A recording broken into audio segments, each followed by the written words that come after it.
8ನೇ ದಿನದ ಶೋಧ ಮುಗಿದಿತ್ತು. ಎಸ್ಐಟಿ ತಂಡ ತಮ್ಮ ಸ್ಥಳಕ್ಕೆ ವಾಪಸ್ಸಾಗಿತ್ತು. ಇಂದಿನ ಆಪರೇಷನ್ ಮುಗೀತು ಅನ್ನೋವಾಗಲೇ ಧರ್ಮಸ್ಥಳದಲ್ಲಿ ರಣರಂಗದ ದೃಶ್ಯ ಕಂಡಿತ್ತು. 2 ಗುಂಪುಗಳ ನಡುವೆ ಗಲಾಟೆ ನಡೆದಿದೆ. 4 ಮೇಲೆ ಹಲ್ಲೆ ನಡೆದಿದೆ. ಅಷ್ಟಕ್ಕೂ ಧರ್ಮಸ್ಥಳದಲ್ಲಿ ಇಂದು ಗಲಾಟೆ ಆಗಿದ್ಯಾಕೆ ಅನ್ನೋ ಡೀಟೇಲ್ಸ್ ಇಲ್ಲಿದೆ ನೋಡಿ. ಪೊಲೀಸರ ಎದುರೇ ತಳ್ಳಾಟ, ನೂಕಾಟ, ಕಾಕಿ ಎದುರೇ 2 ಗುಂಪುಗಳ ನಡುವೆ ವಾಗ್ವಾದ. ಈ ವಾಗ್ವಾದ ಕೊನೆಗೆ ಹಿಂಸಾರೂಪ ಪಡೆದಿತ್ತು. ಯೂಟ್ಯೂಬರ್ಗಳ ಮೇಲೆ ಹಲ್ಲೆಯಾಗಿತ್ತು. ಹಲವು ವಾಹನಗಳ ಮೇಲೆ ಕಲ್ಲು ತೂರಾಟ ಆಗಿತ್ತು.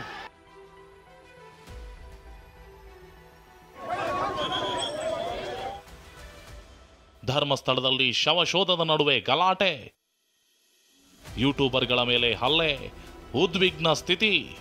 ಧರ್ಮಸ್ಥಳದಲ್ಲಿ ಬಲವಂತವಾಗಿ 100 ಶವಗಳನ್ನ ಹೂತು ಹಾಕಲಾಗಿದೆ ಅನ್ನೋ ಆರೋಪದ ಮೇಲೆ ಕಳೆದ 8 ದಿನಗಳಿಂದ ಶೋಧ ನಡೆಯುತ್ತಿದೆ.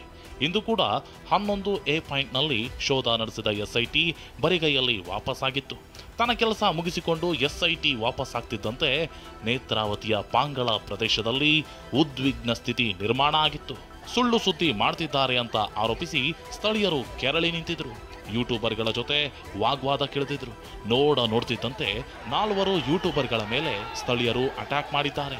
ಕ್ಯಾಮೆರಾ ಜಖಂಗೊಳಿಸಿದ್ದಾರೆ. ಹಲವು ವಾಹನಗಳ ಮೇಲೆ ಕಲ್ಲು ತೂರಾಟ ನಡೆಸಿದ್ದಾರೆ.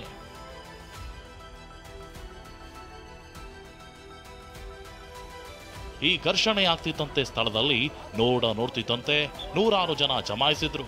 ಧ್ವನಿವರ್ಧಕದ ಮೂಲಕ ಲಾಠಿ ಚಾರ್ಜ್ ಮಾಡುವ ಸೂಚನೆಯನ್ನ ಪೊಲೀಸರು ನೀಡಿದ್ರು. ಎಲ್ಲರೂ ಹೋಗಬೇಕು, ತಮ್ಮ ಮನೆಗೆ ಹೋಗಬೇಕು ದಯಮಾಡಿ.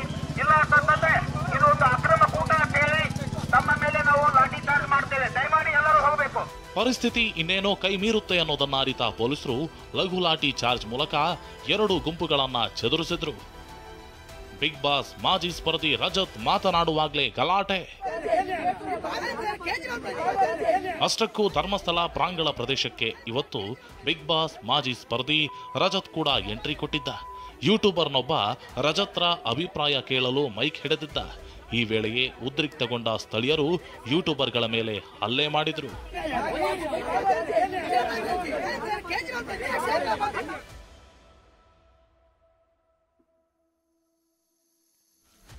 ಖಾಸಗಿ ಸುದ್ದಿವಾಹಿನಿ ವರದಿಗಾರನ ಮೇಲೂ ಹಲ್ಲೆ.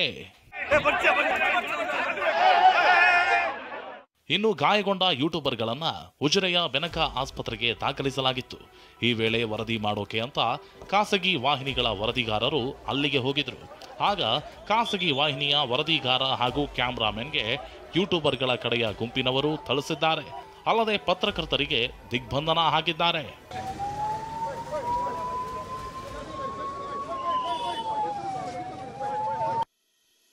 ಧರ್ಮಸ್ಥಳ ಪಿಎಸ್ಐಗೆ ತರಾಟೆ.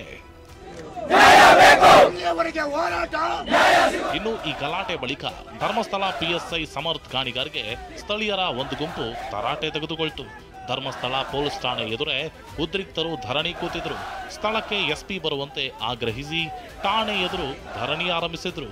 ಸದ್ಯ ಧರಣಿ ಮುಂದುವರೆದಿದ್ದು ಪರಿಸ್ಥಿತಿ ಬೂದಿ ಮುಚ್ಚಿದ ಕೆಂಡದಂತಿದೆ.